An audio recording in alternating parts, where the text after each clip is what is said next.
age, I was really passionate about technology, and I'd spend my day in primary school in the computer lab, coding and into tech.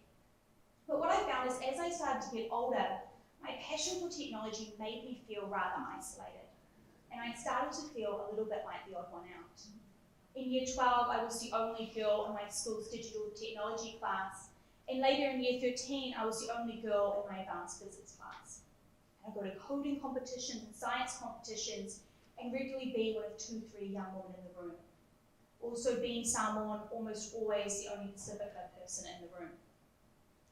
And I just couldn't understand my female friends were so intelligent, so capable, but didn't always have the confidence to step into these spaces. I wasn't deterred by that, however, and I continued following my passion for technology. Fast forward 6 months later, and I decided to enter a university-level coding competition as a 16-year-old.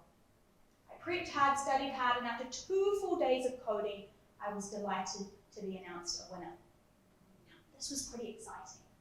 I was 16 and on track to achieve my dreams. Everything I'd ever dreamt about was laid out before me like a buffet.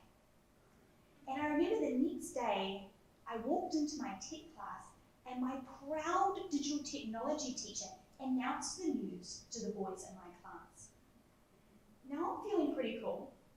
So I'm expecting a bit of fanfare, to be honest. You know, perhaps a standing ovation as I walked into the room. Perhaps my computer in the computer lab would be engraved in my honor. Alexia coded here. Some of this was standard fanfare I was expecting.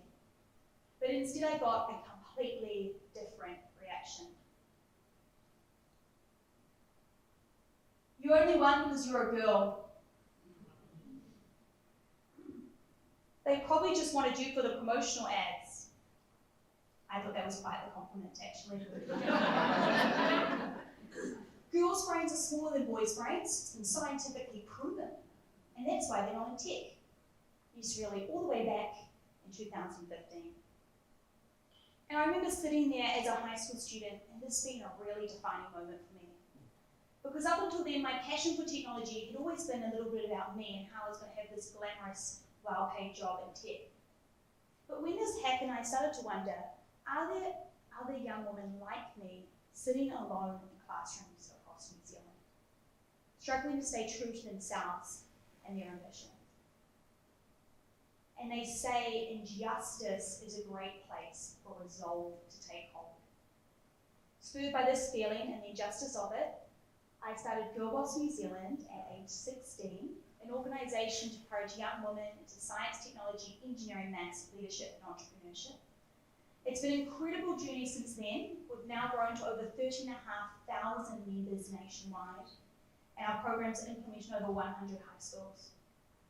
We run hackathons, award schemes, online careers programs across almost every industry now with thousands of young people each year. So pretty awesome to go from a place where I felt so isolated and alone to now working with awesome young people each and every day. And it's taken me to places I never could have imagined when I was sitting alone in that classroom. Right here with someone you may recognise, the Queen at Buckingham Palace, where I received the Queen's Young Leaders Medal for services to the Commonwealth.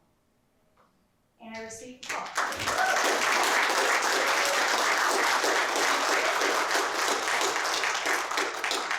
Thank you, and I was delighted to receive this medal when I was 18 and I'm the youngest person in Commonwealth history to receive this medal, which is pretty amazing. And it's, you know, really amazing, and I feel so energized to be part of Generation Z because we live in a time where a young person with, you know, with a dream and a goal can go to places beyond their wildest dreams, like here where I worked with NASA and also spoke at the UN in New York. This is the name-dropping part of the presentation.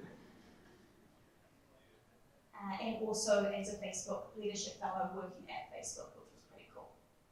But the highlight of my journey was actually meeting this guy, Jamie Oliver. Hands up if you know who Jamie Oliver is. Now, I know we heard about you know, people that shine light on others, and the most charismatic person I've ever met is Jamie Oliver. truly someone that lights up a room and also just shines out light to others. He's owner of a $500 million cooking empire, and he also likes to mentor young activists. So I was very lucky to be mentored by Jamie Oliver when I was based in the UK. And Jamie shared with me a piece of advice that was so inspiring that it inspires me each and every day, and I'd like to share that with you now. So we started off by sharing his own journey. He said, Alexia, when I made the decision to start my very first restaurant at age 25, I decided that I would only employ people from the 3 following backgrounds. 1, be homeless. 2, have drug and alcohol problems. Or 3, have just left prison. That was the criteria for who could work at Jamie's very first restaurant. When he shared this vision with the people around him, they thought he was absolutely nuts. Jamie's own father didn't speak to him for a year, as he thought Jamie was throwing away his life to give a handout to others. But Jamie's decision to do something different propelled him and his restaurant to global fame. Once people heard about the mission, they were waiting months in advance to get a table. This was the single most decision which completely changed Jamie's life forever. And he shared that with me, and then he said, when you walk into a boardroom, when you walk into a meeting, who is the person that holds the most power? The one with the most hope. Be the one with hope. Be the one with vision. Be the one with optimism. And I remember where he would actively challenge every single person at Jamie Oliver HQ. Are we being the most optimistic version of ourselves? Are we being the most visionary versions of ourselves? And it's something that I challenge myself and my team in the work that we do as well. And when I reflect on my journey, one thing is clear: I wasn't the most popular. I didn't, wasn't the smartest. I didn't always follow the advice of Dr. Phil. But I always took the uncommon path. When I told my mum that I wanted to start my very own social enterprise, she replied, why don't you go get a normal job and then you can just donate to charity? When I told my careers counsellor that I wanted to forego $83,000 in university scholarships to work full-time at GirlBoss, he said, why don't you go to university first and then you can work on GirlBoss? But I chose to ignore that very sensible advice. Spurred by the belief that if you want opportunities that not many people get, you need to make choices that not many people make. You need to make the choice to be optimistic. You make the choice to be the most visionary and positive person in that room. You need to make the choice to believe in the potential of others. And as for my mum, she now works full-time for me. So I got a bit of a last laugh there. So a big thank you to each and every one of you for the incredible work that you do.